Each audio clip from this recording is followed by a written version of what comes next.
Greetings to our esteemed audience. Emily Morgan is delighted to meet you again on MelodyTV's international news commentary program. In the past 48 hours, the global geopolitical landscape has witnessed three prominent hotspots: a devastating natural disaster in Asia, escalating global nuclear tensions, and a profound internal political crisis in the United States. First, the tragic news is coming from the Philippines. Typhoon Kalmaegi, the 13th storm of the season, has severely ravaged this nation. Initial reports indicate that severe flooding and strong winds have resulted in hundreds of casualties and missing persons. The Philippine government has declared a national state of disaster. On the military front, the situation in Ukraine, particularly in the strategic town of Pokrovsk, is being described as extremely critical amid new Russian offensives. In response, Ukraine has intensified drone strikes targeting Shahed assembly facilities in Donetsk and oil depots in Crimea. This tension has further escalated at the nuclear level.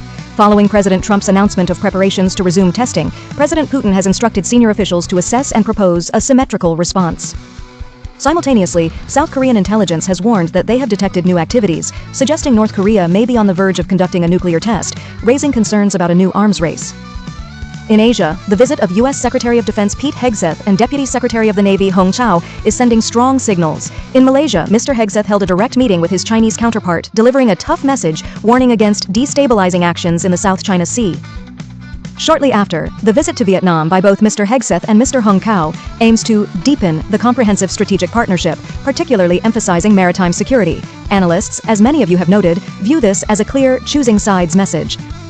By sending Mr. Hong Chau, a Vietnamese American, to Hanoi, Washington is urging regional partners and allies to make a clear choice, either the rules-based order that the U.S. defends or a different status quo. However, right in the United States, an internal political crisis is overshadowing these diplomatic efforts. The U.S. government is currently in the longest shutdown in history, now entering its 37th day. But it should be clarified, this standoff is not about border issues or immigration, as in previous instances, although President Trump has attempted to tie this issue to negotiations. The core reason for the shutdown is a dispute over healthcare spending. Senate Democrats are blocking budget bills, demanding an extension of benefits under the Affordable Care Act, ACA, before they vote. As a result, about 900,000 federal employees are being furloughed without pay, and essential services are under threat. President Trump's response has been to call on Senate Republicans to activate the nuclear option, that is, to change the rules to pass the budget with just 51 votes. However, this plan is failing, as some Republican senators have publicly opposed it, fearing it would set a bad precedent for the future. America remains in a deadlock with no clear exit in sight. The global situation continues to change by the hour. That commentary has concluded today's episode of MelodyTV's international news commentary program. Thank you for your attention. On behalf of the production team, Emily Morgan wishes you good health, peace, and a productive work week.